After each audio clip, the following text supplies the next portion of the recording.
Analyze your SQL Server logs using Workload Factory.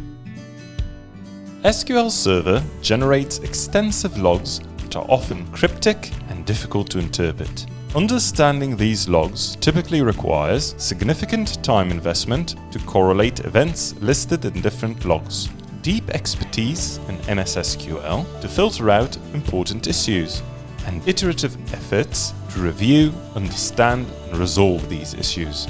Let's see an easy way to analyze MS SQL logs with NetApp Workload Factory. Go to the database workload and click Inventory. Select the database instance you want to investigate and click Investigate Errors. In the Error Investigation tab, you can see aggregated information generated from the log files of your SQL instance. You can see the number of unique errors by severity and over time. You can filter errors by severity and time frame to focus your investigation.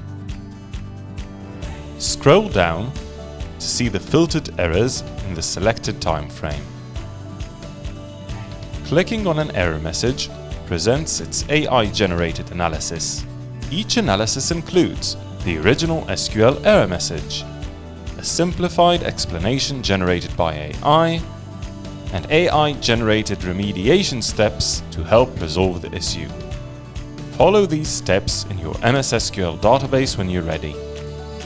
Analyze your SQL Server logs using Workload Factory.